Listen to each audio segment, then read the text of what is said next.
Hello दोस्तों, good morning. आप सभी को आपके अपने चैनल स्टडी आवर एम में स्वागत है। आज हम लोग 7 दिसंबर 2021 की जितनी भी करंट अफेयर रिलेटेड क्वेश्चन बनी है उसको पढ़ेंगे। साथ के साथ इस करंट अफेयर रिलेटेड जितनी भी एक्स्ट्रा स्टैटिक जीके की क्वेश्चन बनेगी उसको भी आज के वीडियो में कवर करेंगे। यह वीडियो आप लोग के लिए प्रत्येक दिन मॉर्निंग 4 AM पे आ जाती है, जिसको आप लोग रेगुलर अच्छे से फॉलो कीजिए। चलिए दोस्तों, चलते हैं आज के करंट अफेयर का पहला क्वेश्चन देखते हैं। हाल ही में आर्थिक और सामाजिक विकास के लिए अंतर्राष्ट्रीय स्वयंसेवी दिवस कब मनाया गया है? आर्थिक और सामाजिक विकास के लिए अंतर्राष्ट्रीय स्वयंसेवी दिवस हर एक साल 5 दिसंबर को मनाते हैं। इसका सही आंसर सी नंबर ऑप्शन है, 5 दिसंबर। चलिए नेक्स्ट क्वेश्चन देखते हैं। हाल ही में केंद्र सरकार ने पाइका विद्रोह को स्वतंत्रता के पहले युद्ध के रूप में स्वीकार करने से मना कर दिया है। ये कहाँ हुआ था? पाइका विद्रोह जो ओडिशा में हुआ था, जिसको केंद्र सरकार के द्वारा यानी कि स्वतंत्रता के पहले युद्ध के रूप में स्वीकार करने से मना कर दिया है। इसका सही आंसर बी नंबर ऑप्शन है, ओडिशा। चलिए जानते हैं ओडिशा के बारे में। ओडिशा की स्थापना 1 अप्रैल 1936 को हुआ था। ओडिशा की राजधानी भुवनेश्वर है, यानी कि ओडिशा की राजधानी जो भुवनेश्वर है, यहाँ पे भारत का सबसे बड़ा हॉकी स्टेडियम बन रहा है और ओडिशा सरकार के द्वारा हॉकी टीम को 10 वर्षों तक संरक्षण प्रदान करेगी। और इस बार के टोक्यो ओलंपिक में भारतीय हॉकी टीम के द्वारा कांस्य पदक जीता गया है। और ओडिशा में लोकसभा की सीट की संख्या 21 है, राज्यसभा की सीट की संख्या 10 है और विधानसभा की सीट की संख्या 147 है। ओडिशा के मुख्यमंत्री नवीन पटनायक है और ओडिशा के गवर्नर गणेशी लाल है। ओडिशा में Bhitarkanika national park, Simlipal national park और नंदनकानन नेशनल पार्क, ये सारा नेशनल पार्क ओडिशा में पड़ता है। चलिए नेक्स्ट क्वेश्चन देखते हैं। हाल ही में अलीपुर जूलॉजिकल गार्डन चर्चा में रहा है। यह किस राज्य में स्थित है? अलीपुर जूलॉजिकल गार्डन जो पश्चिम बंगाल में पड़ता है, जो हाल फिलहाल में चर्चा में है। इसका सही आंसर सी नंबर ऑप्शन है, पश्चिम बंगाल। चलिए जान लेते हैं पश्चिम बंगाल के बारे में। पश्चिम बंगाल की स्थापना 1 नवंबर 1956 को हुआ था। पश्चिम बंगाल की राजधानी कोलकाता है। जो कोलकाता है ना, यह हुगली नदी के तट पे बसा हुआ है। कोलकाता के यानी कि पश्चिम बंगाल के मुख्यमंत्री ममता बनर्जी है। जो ममता बनर्जी है, जो लगातार तीसरी बार यानी कि पश्चिम बंगाल के मुख्यमंत्री बनी है। और पश्चिम बंगाल के वर्तमान में गवर्नर कौन है, इसके बारे में आप लोग को कमेंट बॉक्स में बताना है। चलिए नेक्स्ट क्वेश्चन देखते हैं। हाल ही में किस देश के जावा द्वीप पर समेरु ज्वालामुखी फटा है? समेरु ज्वालामुखी इंडोनेशिया की जावा द्वीप पर फटी है। इसका सही आंसर सी नंबर ऑप्शन है, इंडोनेशिया। चलिए जानते हैं इंडोनेशिया के बारे में। इंडोनेशिया की राजधानी जकार्ता है। जकार्ता जो पानी की वजह से डूब रहा है, इसलिए अब इंडोनेशिया की राजधानी को बोर्नियो द्वीप पर शिफ्ट किया जा रहा है। इंडोनेशिया की मुद्रा को इंडोनेशियन रुपया बोलते हैं और इंडोनेशिया के राष्ट्रपति जोको विडोडो है। चलिए नेक्स्ट क्वेश्चन देखते हैं। हाल ही में एलिन एस का निधन हुआ है, वे कौन थे? एलिन एस जो एक क्रिकेट प्लेयर थे, इनका हाल फिलहाल में निधन हो गया है। इसका सही आंसर बी नंबर ऑप्शन है, क्रिकेट। चलिए जानते हैं क्रिकेट के बारे में। क्रिकेट में कुल 11 प्लेयर होता है। इस बार का T20 का क्रिकेट वर्ल्ड कप ऑस्ट्रेलिया के द्वारा जीता गया है। ऑस्ट्रेलिया ने न्यूजीलैंड को हराकर फर्स्ट टाइम T20 क्रिकेट का वर्ल्ड कप जीती है? चलिए दोस्तों नेक्स्ट क्वेश्चन देखते हैं। हाल ही में केंद्र सरकार ने किस राज्य के कोरबा में AK-203 असॉल्ट राइफल के उत्पादन को मंजूरी दी है? केंद्र सरकार के द्वारा कोरबा में AK-203 असॉल्ट राइफल के उत्पादन यानी कि उत्तर प्रदेश में दिया है। इसका सही आंसर ए नंबर ऑप्शन है, उत्तर प्रदेश। चलिए जानते हैं उत्तर प्रदेश के बारे में। उत्तर प्रदेश की स्थापना 24 जनवरी 1950 को हुआ था।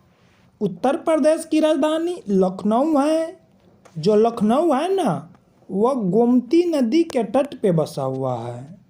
उत्तर प्रदेश में लोकसभा की सीट की संख्या 80 है, राज्यसभा की सीट की संख्या 31 है और विधानसभा की सीट की संख्या 404 है। उत्तर प्रदेश भारत का एक ऐसा इकलौता राज्य है जो 2011 की जनगणना के अनुसार सबसे अधिक जनसंख्या उत्तर प्रदेश की है और उत्तर प्रदेश में लोकसभा, राज्यसभा और विधानसभा की सीट की संख्या भी सबसे अधिक है। उत्तर प्रदेश के मुख्यमंत्री योगी आदित्यनाथ है।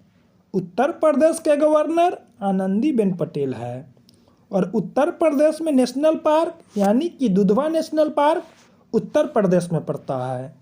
चलिए चलते नेक्स्ट क्वेश्चन देखते हैं। हाल ही में किस देश के राष्ट्रपति भारत के आधिकारिक यात्रा पे आए हैं?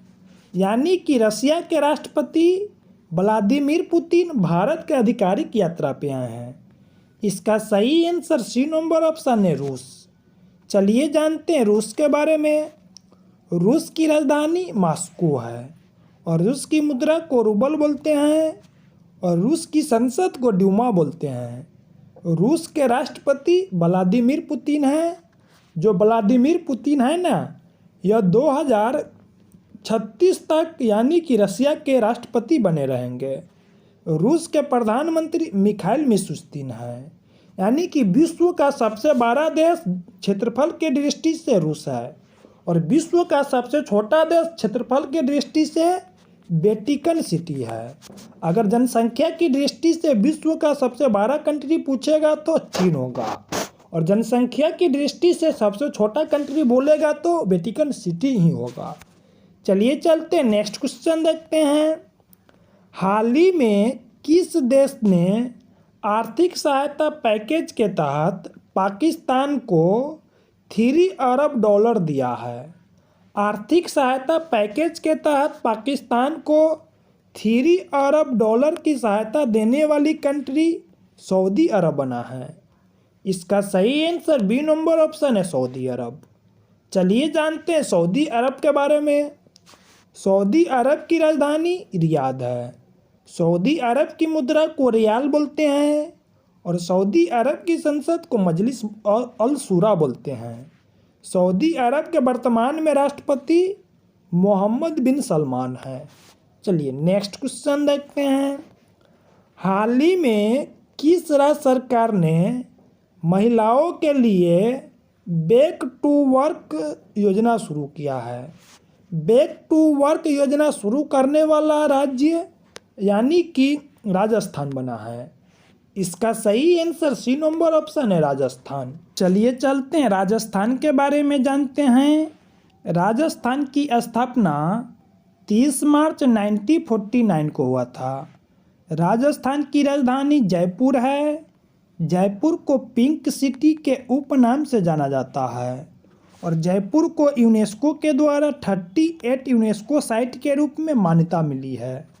राजस्थान में लोकसभा की सीट की संख्या 25 है, राज्यसभा की सीट की संख्या 10 है और विधानसभा की सीट की संख्या 200 है। राजस्थान के मुख्यमंत्री अशोक गहलोत है और राजस्थान के राज्यपाल कलराज मिश्र है। राजस्थान में Sariska national park, desert national park और रणथंभौर नेशनल पार्क, ये सारा नेशनल पार्क राजस्थान में पड़ता है और राजस्थान क्षेत्रफल की दृष्टि से भारत का सबसे बड़ा स्टेट है। चलिए चलते नेक्स्ट क्वेश्चन देखते हैं। हाल ही में IDRCL के नए प्रमुख कौन बने हैं? IDRCL के नए प्रमुख के रूप में संजय जैन को बनाया गया है। इसका सही आंसर बी नंबर ऑप्शन है, संजय जैन। चलिए नेक्स्ट क्वेश्चन देखते हैं। हाल ही में किसने 5वें हिंद महासागर सम्मेलन को संबोधित किया है? 5वें हिंद महासागर सम्मेलन को संबोधित डॉक्टर एस जयशंकर के द्वारा किया गया है। इसका सही आंसर सी नंबर ऑप्शन है, doctor S Jaishankar. Doctor S Jaishankar है ना, जो भारत के वर्तमान में विदेश मंत्री है, और डॉक्टर एस जयशंकर राज्यसभा सांसद गुजरात से है। चलिए चलते नेक्स्ट क्वेश्चन देखते हैं। हाल ही में NHAI की नई अध्यक्ष कौन बनी है? NHAI के नए अध्यक्ष के रूप में अलका उपाध्याय ने अपना कार्यभार संभाला है। इसका सही answer B number option, Alka Upadhyay. चलिए नेक्स्ट क्वेश्चन देखते हैं। हाल ही में पहला पूर्ण रूप से कोविड-19 टीका वाला राज्य कौन बना है? पूर्ण रूप से कोविड-19 टीकाकरण वाला राज्य हिमाचल प्रदेश बना है। इसका सही answer C number option, Himachal Pradesh. यानी कि हिमाचल प्रदेश भारत का एक ऐसा इकलौता राज्य बना है जो अपने यहाँ के सभी नागरिक को पूर्ण रूप से कोविड-19 की टीका लगा दिए हैं। चलिए जानते हैं हिमाचल प्रदेश के बारे में। हिमाचल प्रदेश की स्थापना 25 जनवरी 1971 को हुआ था। हिमाचल प्रदेश की राजधानी शिमला और धर्मशाला है। हिमाचल प्रदेश के मुख्यमंत्री जयराम ठाकुर है। हिमाचल प्रदेश के गवर्नर राजेंद्र विश्वनाथ अलेकर है। चलिए चलते नेक्स्ट क्वेश्चन देखते हैं। हाल ही में वैक्सीन के बाद ZY-COVID दूसरा स्वदेशी टीका भारत के कितने राज्यों में लॉन्च किया गया है? ZY-COVID दूसरा स्वदेशी टीका भारत के कुल 7 राज्य में लॉन्च किया गया है, जिसका सही आंसर बी नंबर ऑप्शन है, 7 राज्य। चलिए चलते नेक्स्ट क्वेश्चन देखते हैं। हाल ही में एलेक्सा पुटेलस ने महिला बैलन डी'ओर जीता है, वह किस देश की है? एलेक्सा पुटेलस ने जिन्होंने महिला बैलन डी पुरस्कार जीता है, यह स्पेन कंट्री से बिलोंग करता है। इसका सही answer C number option, Spain. Spain की राजधानी मैड्रिड है। और स्पेन की मुद्रा के बारे में आप लोग को कमेंट बॉक्स में बताना है। चलिए दोस्तों, थैंक्स फॉर वाचिंग। अगर मेरा वीडियो आप लोग को अच्छा लगा हो, प्लीज़ वीडियो को लाइक कीजिए और अपने दोस्तों में शेयर कीजिए। अगर आप लोग इस चैनल पे नए हैं तो प्लीज़ चैनल को सब्सक्राइब कीजिए और बेल आइकन को दबा दीजिए। तब तक के लिए बाय बाय, टेक केयर, जय हिंद, जय भारत।